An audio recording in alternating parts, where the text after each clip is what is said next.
Welcome to Crown Church Orlando, where we're transforming followers into leaders. We're thankful you've tuned into the broadcast.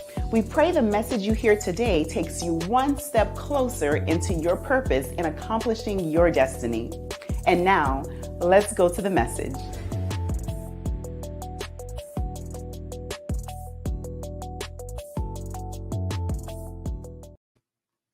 Good morning, Transformers.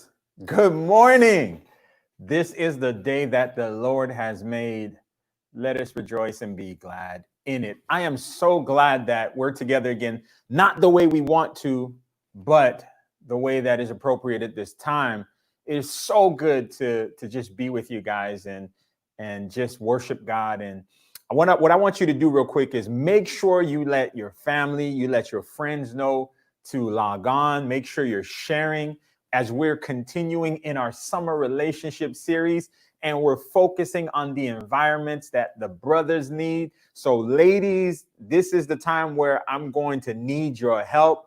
This is the time that I'm going to share some information with you guys that will enhance your marriages, enhance your relationships, enhance all of your connections that you have, that those connections that take place with the men in your lives. And so what I want to do real quick is when we're talking about relationships, there is no subject that is more intense than relationships. Now, of course, there's other hot topics, hot button subjects, but one of the subjects that never goes out of style, it is always in vogue.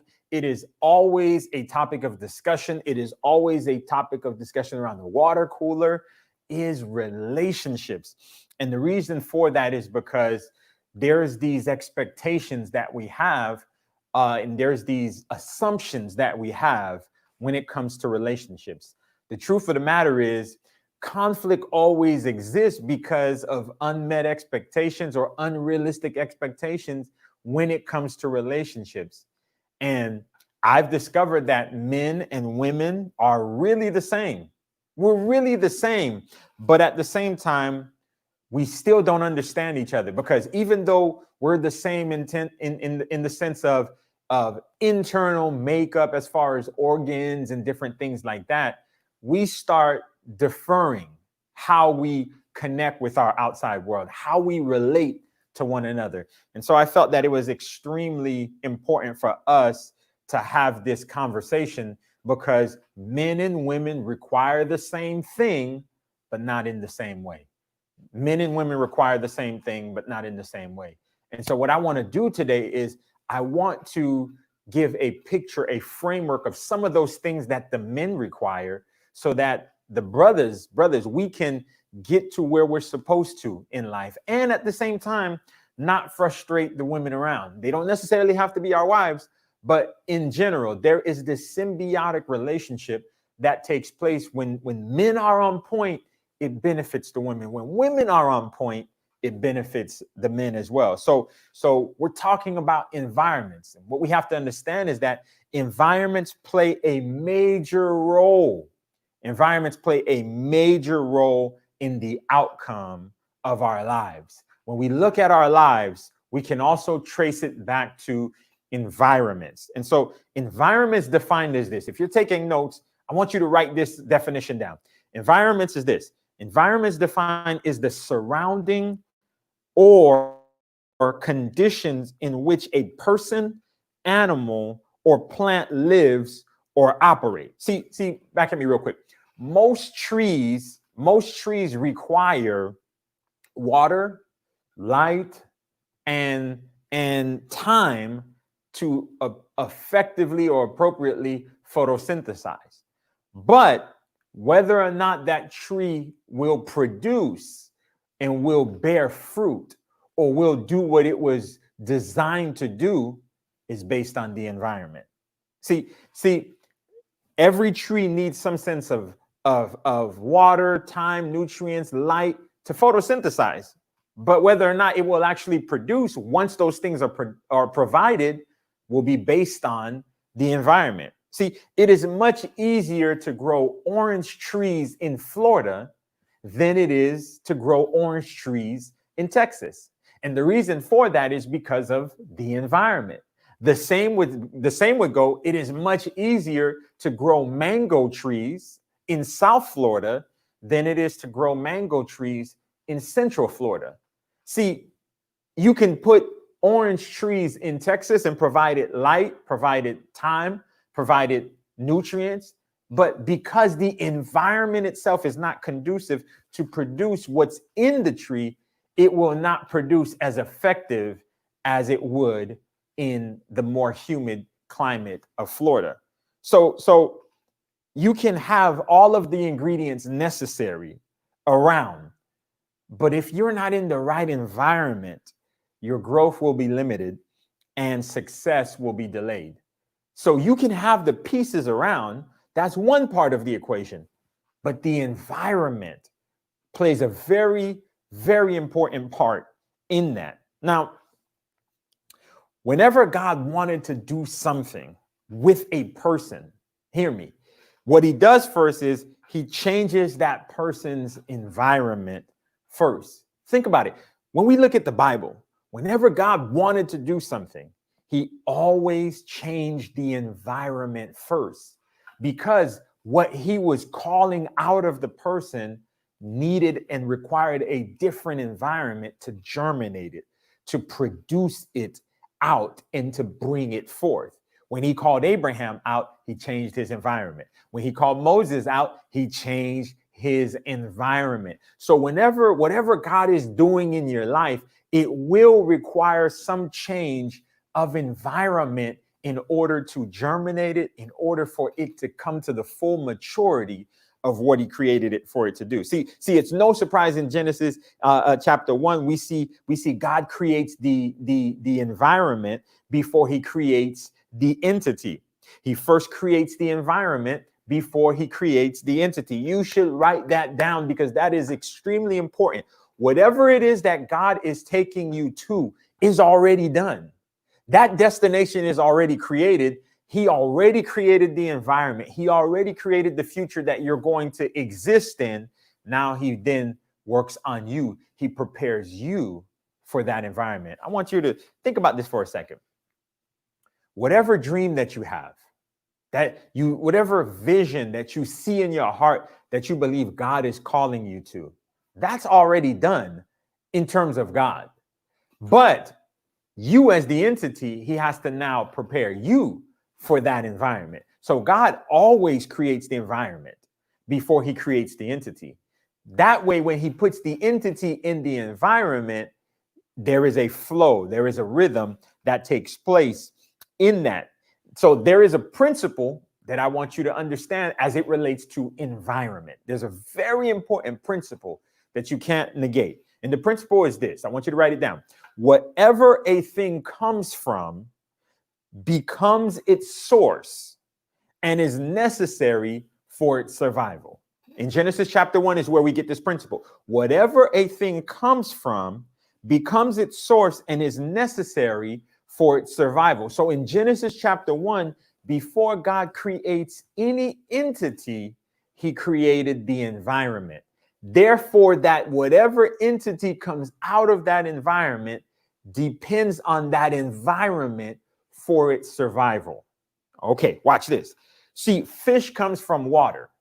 In Genesis chapter 1, when he created the waters first and then commanded fish out of the water, which means fish is now dependent on the water for its survival. Water is the fish's natural environment. He created the ground, the dirt, right? And then he commands the plants to come out of the dirt, which means the plants are dependent on the ground for survival, and the ground is now its natural environment.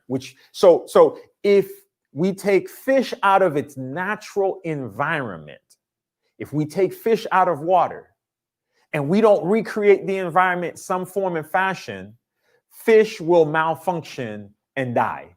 Fish dying is a malfunction. If we pull the plant out of the ground and we don't replace it with an environment that's suitable, the plant will malfunction and die. Well, why is that important? Well, man Man came out of an environment as well. Man is a spirit that came from God, who is spirit. So man's natural environment is the presence of God. This is why God says, man shall not live by bread alone, but by every word that proceed out of the mouth of God, which means God's environment is God's presence, God's spirit is our natural environment. And if you take man out of the presence of God, man will eventually malfunction and die. And what we're watching in our world today is the malfunctioning, is the breakdown of Adam. Hundreds and thousands of years later from the garden, man is still malfunctioning. But thank God for Jesus Christ, because he gave us his spirit so that we can have dominion over the power of sin. Now, frustration in life comes often, and it can be traced back to the environments that we're in. So just like this principle about environment is extremely important, where whatever a thing comes from, there's certain environments, like the fish have to be in a certain environment. The plants have to be in a certain environment to germinate it. Man, I have learned that men and women needs to be in certain environments in life in order for the thing on the inside, the dream, the passion, to be germinated and to come forth. Yes, ladies, hear me. There are certain environments that men need to be in at all times for them to be at their highest, for them to be at their peak.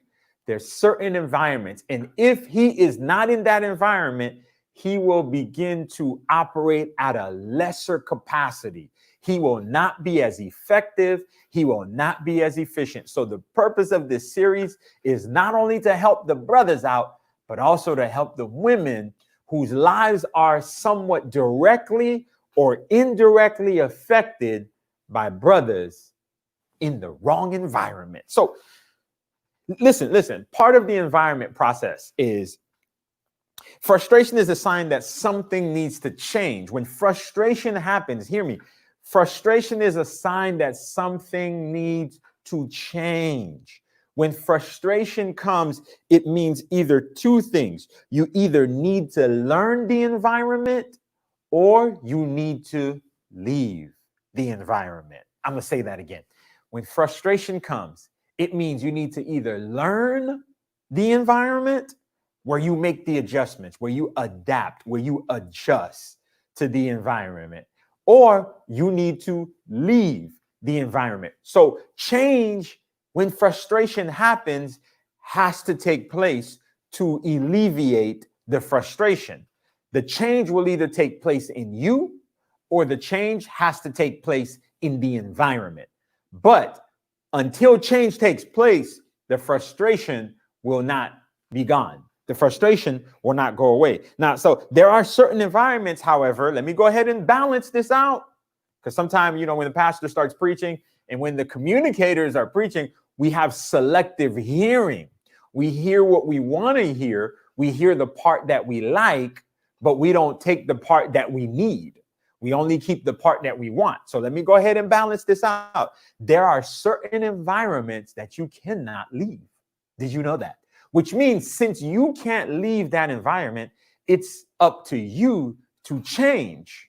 You have to change within that environment to alleviate, to remove, to destroy the frustration. Some environments like, I don't know, marriage. Marriage is one of those environments that you cannot leave. So what God does is God has graced you to stay in it and change it. He's graced you to stay in that environment. So if you're in your marriage and it's frustrating, it's hostile, it's not to your liking, there is a grace on your life to change that environment to one that is loving, to one that has love and respect and just compassion and passion. You have the grace to change that environment. Another one is parenting. You can't change the environment of parenting. You can't leave the environment of parenting. All we can do is change it. Those kids let me say it this way. Them kids are your kids. So there is a grace on your life to change that environment that you parent in. Then we also understand that we're in an environment of a fallen world, which means there are certain things that we can't leave this fallen world. We can change it from within. This is why in John 17, verse 15, Jesus says, I do not pray that you should take them out of the world, but that you should keep them from the evil one. So Jesus is saying, don't take them out of the environment, but keep them in the environment. Why? Because we know we were sent to change the environment from within. So environments are very influential on our dreams. Environments are very influential on our assignment. See, you were created to be productive. You were created to be and designed to be dominated, but the environment you are in can determine whether or not you are productive or whether or not you are dominant, right? So write this down. Environments are vital.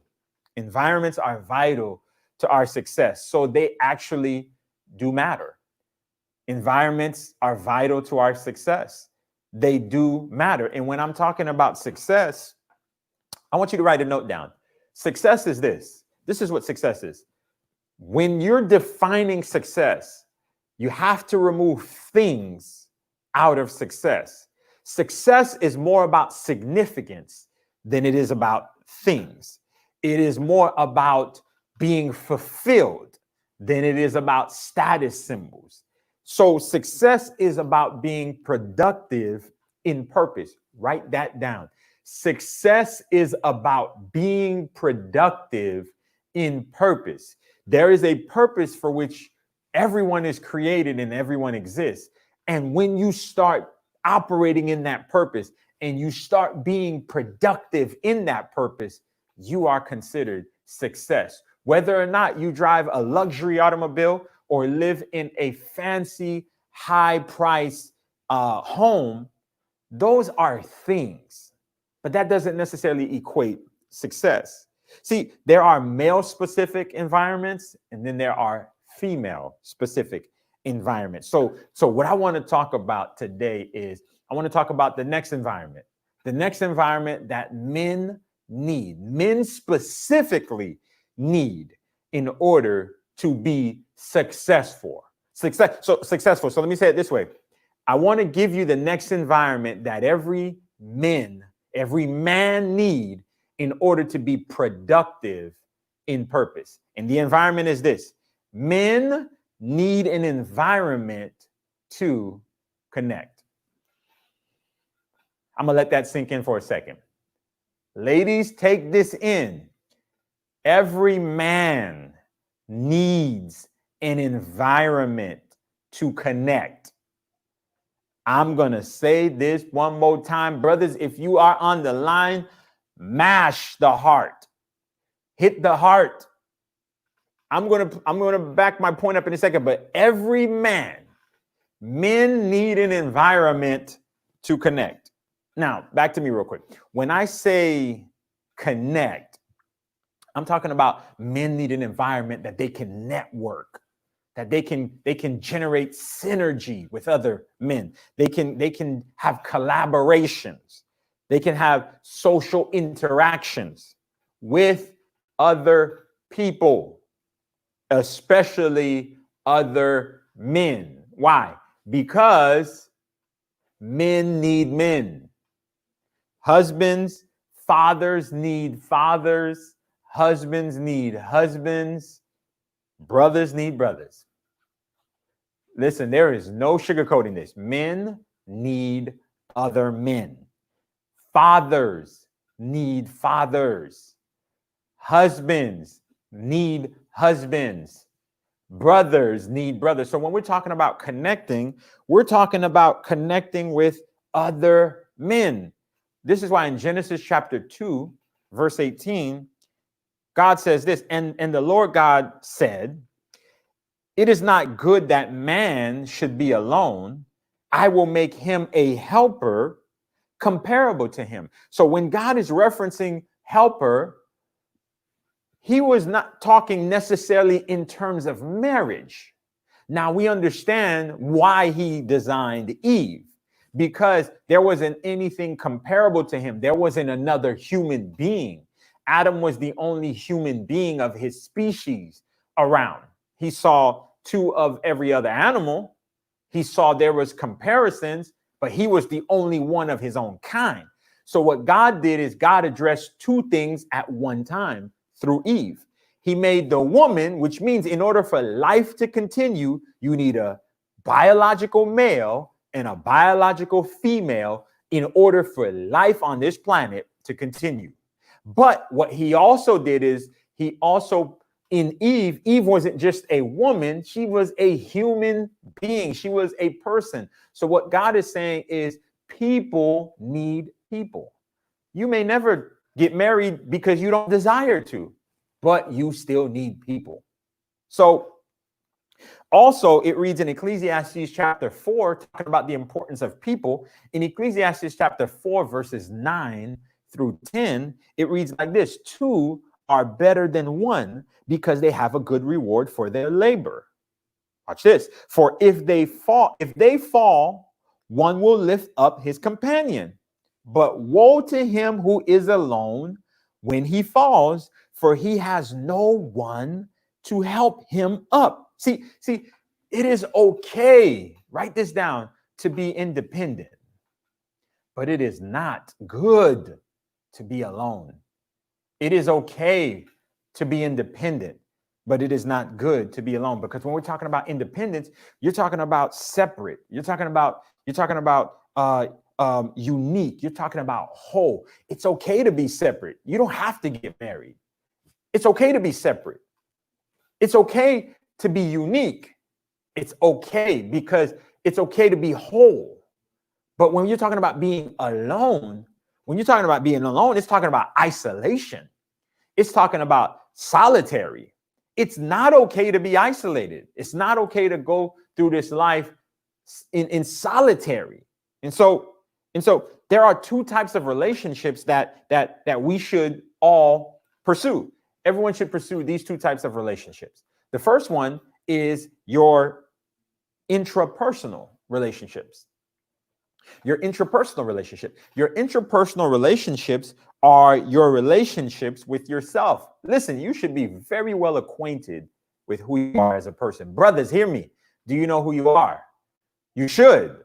The reason for that is your personal relationships help your interpersonal relationships. See, your interpersonal relationships, which is the second kind of relationship, or the second type of relationship, is relationship with other people. So as the greater your relationship with yourself, the better they are with other people. But it also works the other way. If you don't have a good relationship with yourself, if you hate yourself, if you talk down to yourself, if you throw shade on yourself, if you have a victim mentality with yourself, you will project that on other people. So your intrapersonal relationship is just as important as your interpersonal relationship. See, now let's speak by way of revelation. See, Relationship is the currency that God chose to execute purpose on the earth. I want you to think about that. When it came to purpose being executed on the earth, God chose relationships in order for them to take place. Relationship is the currency. So watch this now. Faith is the currency of the kingdom. You can't do anything in the kingdom without faith. Without faith, it is impossible to please God.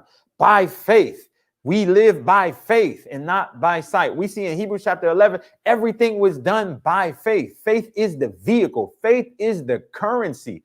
And if you are going to make kingdom transactions, you need faith. However, when it comes to the earth, relationship is the currency of the earth. Faith is the currency of the kingdom. But relationship is the currency of the earth. This is why you have a lot of people that can be spiritually minded, but no earthly good. You got faith, but you got a bad attitude. So you believe God for the impossible, to do the miraculous. I see signs and wonders. I have to put, sometimes you gotta make it dramatic with your deep self. You have faith, but that faith doesn't translate into your relationships, so nobody can stand you. You may have a prophetic voice, a prophetic insight, but you got a bad attitude. You don't like people. Faith is the currency of the kingdom. So you can transact in the kingdom, but if you're going to transact in the earth, you need to have some relationships. And so that's why Luke chapter 2, verse 52 says this. Listen, this verse blew my mind. And Jesus increased in wisdom and stature and in favor with God and men. Whoa. Jesus is God. He didn't become God. Jesus was always God. From birth, Jesus was God. However, why does he need favor with men? Okay, he increased in favor with God, but with men also. So what God was saying is, listen, God purposely made people a part of his process. God purposely made people a part of his process. Look at me real quick. Look at me. Here's how important people are. People are so important to the process. For Jesus, he needed people to cooperate with those principalities to ultimately crucify him. Now, they're judged for that. They didn't do the right thing, because we know at the same time, he couldn't crucify himself on the earth. Those relationships had to be in place. Other people transact in their relationships for their disdain for him, for how much they hated him. They got together and crucified him. So what God was saying is, just as much as favor is important with God, you need favor with people, with men as well. So when I talk about your network, I'm talking about your relationships. And ladies, what you have to understand is men need relationships. So men need a network that they can connect to. What am I talking about? Network. Write these definitions down. Here's what your network is. A network is this: people with shared values and work ethic. Not necessarily the same profession, but we have shared values. We're going in the same direction. We have the same values. Your network is people you can transact and exchange with. Those are your network. That's your network. People you can transact and exchange with. Your network is people you can work with in purpose. People you can work with in purpose, because you're working with God, but you also need to be working with some people to bring purpose to pass. Your network is people whose personal productivity plays a part in your growth and your development. Their personal productivity, like what they have going on in their lives, plays a part in your growth and development, because iron sharpens iron. Your network is people you can glean from. People you can glean from, but also add value to. That's your network. So when I'm talking about brothers, you need to connect. I'm talking about you need to connect with the people on this list right here. That's what I mean. Why is that important? If you're still taking notes, the reason you need a network is because there's a principle that's true. Your network will determine your net worth. Your network will determine your net worth. You will average the income of your 10 closest friends. Your network will determine your net worth. And your network can possibly, most likely, supply your next work. Your network can supply your next work. So if you have a strong network and you lose your next job could come out of that network because someone may know someone may be looking, someone may have a referral, and someone may refer you to a company, or someone may call you to come work with them. So your network is extremely important. Now, let me caution you real quick. I got to caution you because you have to know, write this down. You have to know which network you fit in and which network fits on you. Woo! Know which network you fit in and know which network fits on you. You can't just jump into every network. So you got to know which network you fit in and which network fits on you. Watch. Just because the network is available to you does not mean that it's advantageous for you. Listen, hit up everybody you know. Write that statement down.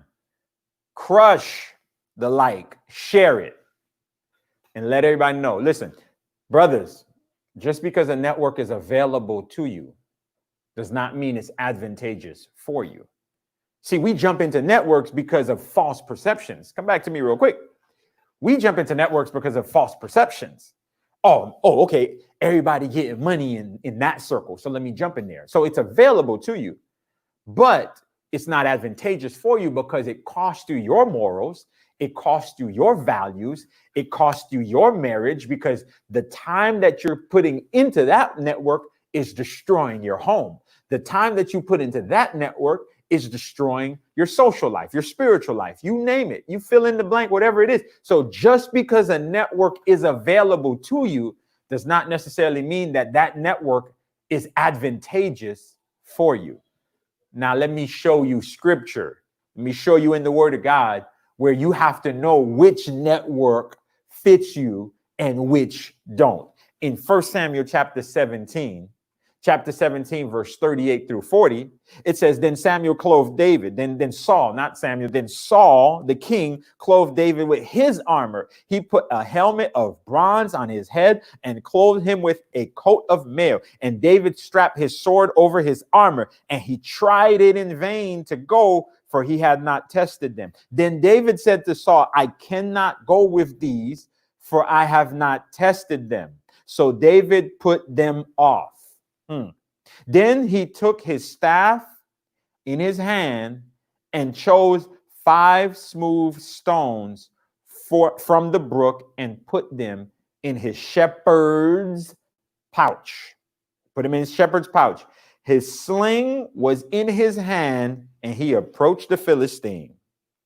Watch this. 1 Samuel chapter 18, verse 1 through 5. Same situation again, same family. As soon as he had finished speaking to Saul, the soul of Jonathan was knit to the soul of David, and Jonathan loved him as his own soul. They were good friends, homeboys. I'll do anything for you. We have people like that in our lives. Don't let anybody make you think that this relationship was more than just good friends as men. There was nothing beyond that. People will try to twist scripture, but we know that this was a bond, a brotherly bond, and we have people like that. We just bond with them. We love them like we love ourselves. We love their families. We love their families. Their wives are our sisters. We take them on as family. That's what that verse means. That Jonathan loved him as his own soul. And Saul took him that day and would not let him return to his father's house. Talking about David. Then Jonathan made a covenant with David because he loved him as his own soul. And Jonathan stripped himself of the robe that was on him and gave it to David, and his armor, and even his sword, and his bow, and his belt. Saul took off his armor, put it on David. That didn't work. Jonathan took it and put it on David. And David went out and was successful wherever Saul sent him, so that Saul set him over the men of war. And this was good in the sight of all the people and also in the sight of Saul's servant. What is the revelation from here? The revelation is that David needed to be in Jonathan's network. Look at me. David needed to be in Jonathan's network. Even though he was anointed to be king, his experience was mainly with sheep. His experience was mainly with sheep, shepherd's pouch, slingshot. His experience was mainly around sheep, but he had a call on his life. God was calling him to an environment of kingship.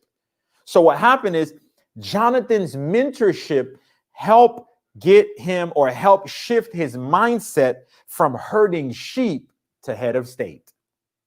I'm going to say that again. The revelation in that is Jonathan's mentorship. As a result of David entering into Jonathan's network, it helped shift his mindset from herding sheep, herding, not hurting, herding, H-E-R-D, herding sheep to head of state. So write this down. Your previous exposure is not enough experience for your next elevation. Woo! Your previous exposure is not enough experience for your next elevation. You're gonna need a network. You're going to need a network. Why? Because all you know is herding sheep. All you know is slingshots. But you know what? There's this next battle. Hear me. Come back to me. Hear me. Your previous your previous experience is not enough. Your previous exposure is not enough experience for your next elevation.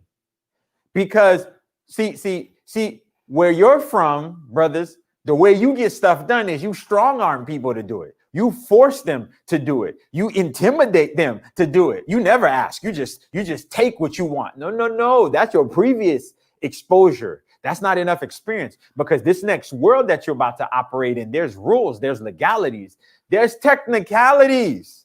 So you need to understand how to function with people when you're at the table, which spoon, which fork to use first, which knife to go. You start from the outside in. You need to know the reason they're coming. They're going to take the knife. No, you can't eat 3, 4, 5 course meals with the same fork. There's other forks for the different meals. You need new experiences that you're only going to get from being in a network.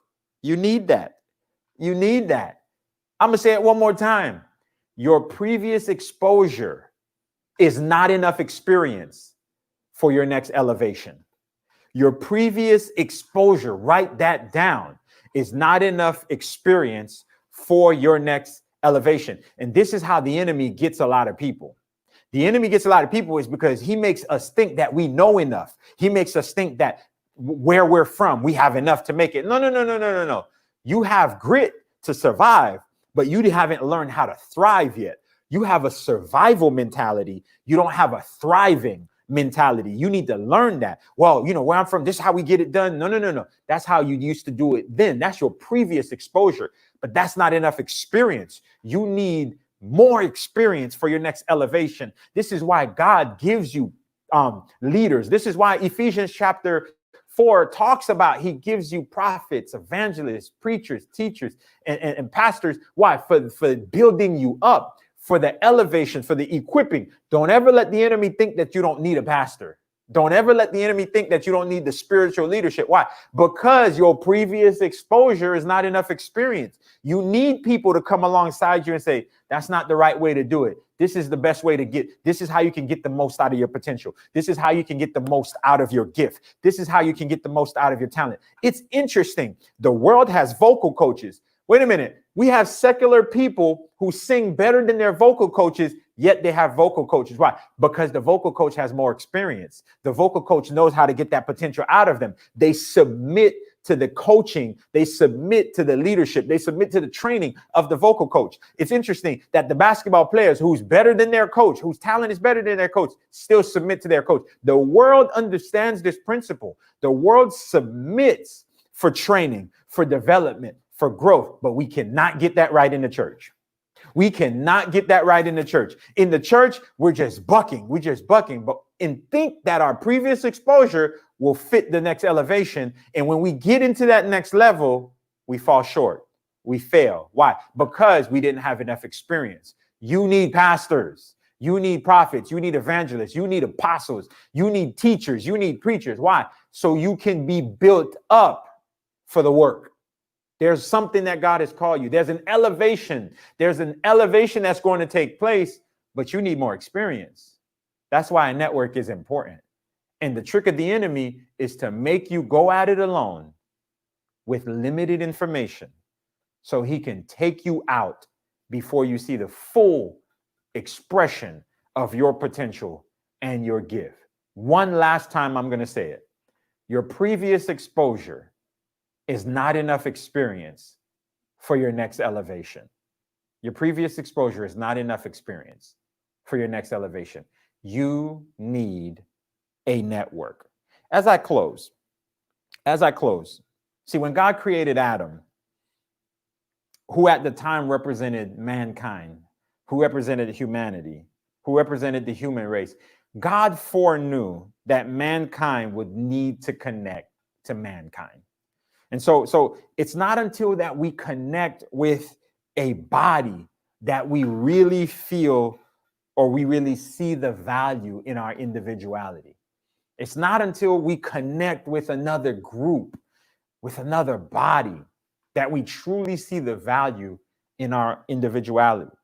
And we also get to benefit from the individuality and uniqueness of others as well. See, ladies, what I want to do is, ladies, I need you to do me a favor, ladies.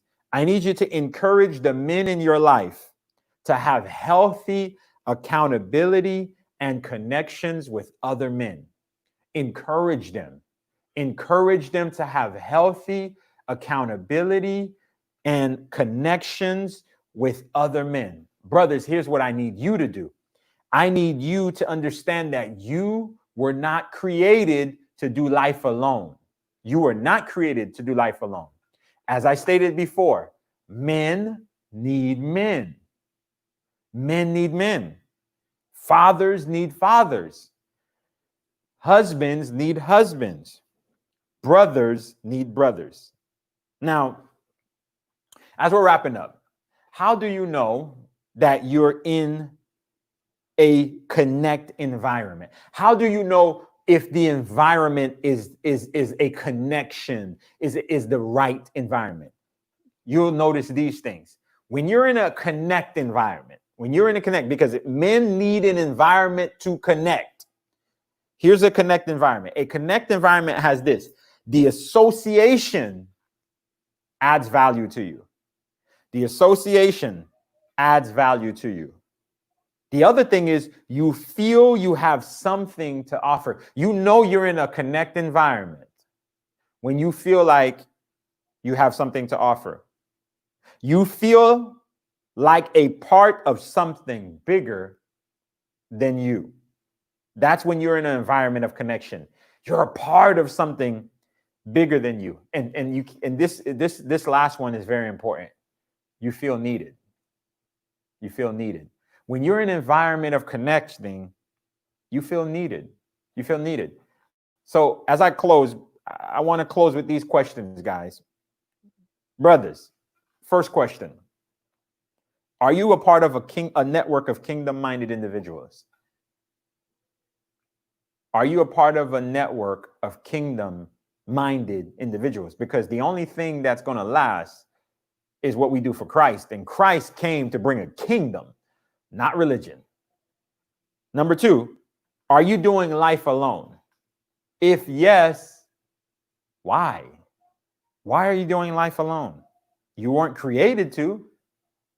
Part of your frustration could be because you're doing life alone. But if you would connect with other brothers, that frustration would be alleviated. Next one. Who is holding you accountable to your dreams and aspirations? Who is holding you accountable? See, you need to wake up feeling that pressure outside of just yourself. You need to feel the pressure of being held accountable for dreams that you talked about, that you said. Who's holding you accountable? Last question. What are you a part of that's bigger than you? What are you a part of that's bigger than you? What are you connected to that you're a part of that's bigger than you? Listen, connection to the body. Connection to the body is important. Connect to a body and start playing your part. Connect to a body and start playing your part. Brothers, hear me. Hear me. I can't stress this enough, brothers. If you think you're going to do life alone, you are going against what God mandated and what God created. You can make excuses all you want, but at the end of the day, relationships is the currency of the earth. You can have a lot of money, but because your relationships are horrible, that money will not gain you access. You need favor with men. And the way you get in favor with men is being relatable and being connected to men. I'm not talking about compromising for those connections. Hear me. I'm not talking about capitulating for those connections. I'm talking about having values and connecting to other men, kingdom-minded men that have similar values. That group of brothers, that group of men is dangerous to the kingdom of darkness. And so I just want to encourage you. One of the ways you alleviate the frustration is making sure that one of your environments allow you to connect. Ladies, please give the men space, time, and opportunity to explore environments that they can connect with more. I guarantee you it will be for not just their benefit, but for your benefit as well. I love you. I pray that you apply the word to your life and you truly see transformation. Until next time, be blessed and have a phenomenal day.